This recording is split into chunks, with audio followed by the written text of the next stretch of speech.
ان کی والدہ کی شادی ہوئی ایک ان کے والد سے، دونوں شروع میں تھوڑا عرصہ ساتھ رہے، پھر ان کے والد باہر کے ملک چلے گئے اور پیچھے یہ پیدا ہوئیں۔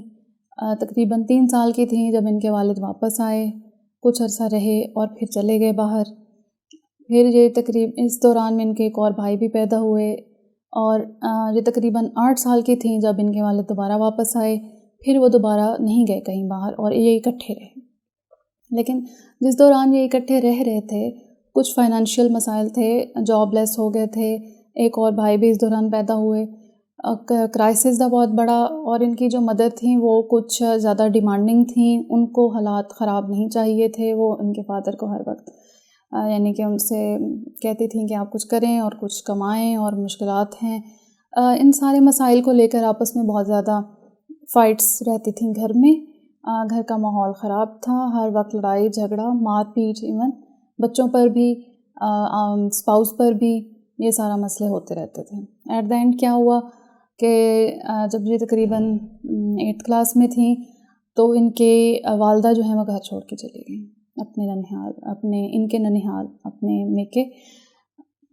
1 سال تک بچے اپنے والد کے پاس رہے اور اس 1 سال میں اب مدر کا کہنا یہ تھا کہ ان کے والد ان کو مارتے تھے، ان کو کھانے پینے کو نہیں دیتے تھے، ان کے پاس نہیں ہوتا تھا اور شاید انہوں نے کوئی نشہ وغیرہ بھی شروع کر لیا تھا، تو یہ مسائل تھے۔ 1 سال کے بعد وہ بچوں کو چھوڑ گئے اپنی مدر کے پاس۔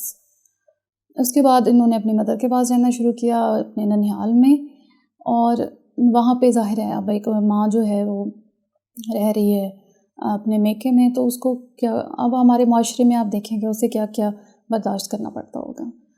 اب وہ ڈیپینڈنٹ ہیں ٹوٹلی، فائنینشلی بھی ڈیپینڈنٹ ہیں، رہنے کے لیے ہر حوالے سے، تو انہیں ان کی بات ماننی پڑتی ہوگی، کچھ جائز ناجائز چیزیں ماننی پڑتی ہوں گی، بچوں پر بھی وہ اپنا حق جتاتے ہوں گے، کچھ بھی منواتے ہوں گے، کہتے ہوں گے، تو ماننا پڑتا ہے، کرنا پڑتا ہے۔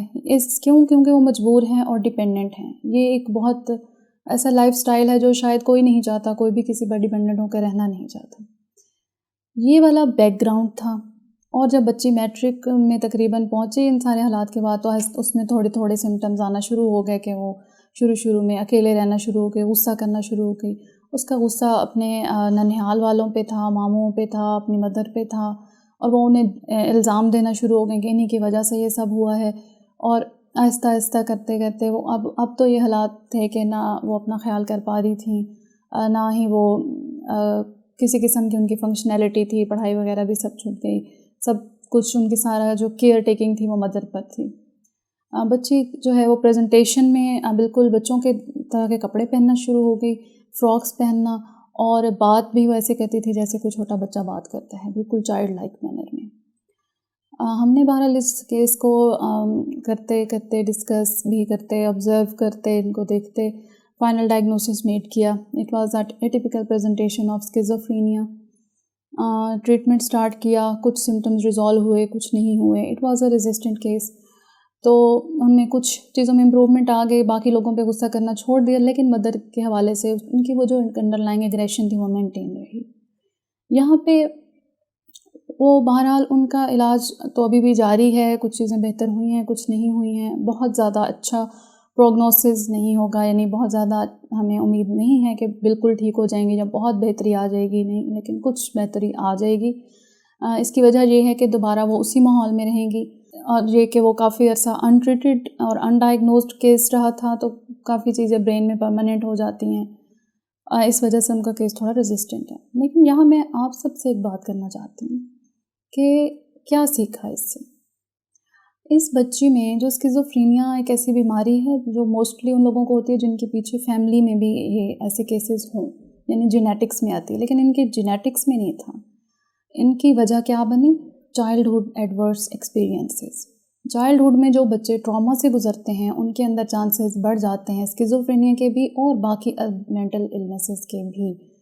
تو زور اس بات پر ہے کہ بچوں کے بچپن کے دور کو لائٹ نہ لیں، اپنے غلط فیصلوں سے، غلط اپنے لڑائیوں میں، جھگڑوں میں بچوں کے مستقبل کو نظر انداز نہیں کریں۔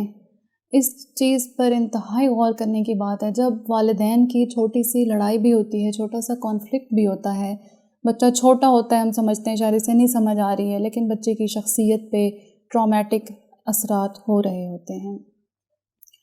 ایک تو میسج یہ ہے کہ اپنے ارد گرد اس طرح کے اگر لوگوں کو مشکل میں پائیں تو ان کو بتائیں کہ یہ مینٹل النس ہے، اس کے لیے چیک کروانا پڑے گا۔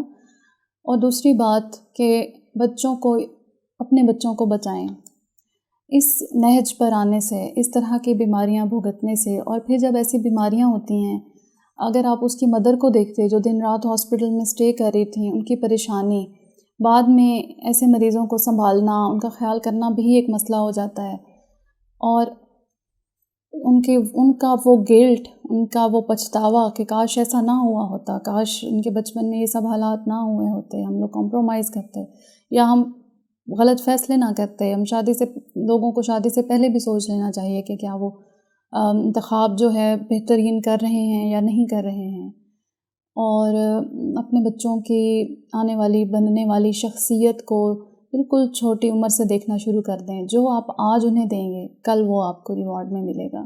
جو شخصیت آج آپ ان کی بنانا چاہیں گے، کل وہی بنیں گی۔ میرے یہی میسیجز تھے۔ امید ہے کہ آپ سب کو اس چیز پر آپ لوگ ایک فکر کریں گے، غور کریں گے، اور اپنے بچوں کی بہترین شخصیات بنانے پر پوری توجہ دیں گے، کوشش کریں گے۔ تھینک یو سو مچ۔ اللہ تعالیٰ ہم سب کی اور آپ سب کی زندگی میں آسانیاں پیدا فرمائیں۔ اللہ حافظ۔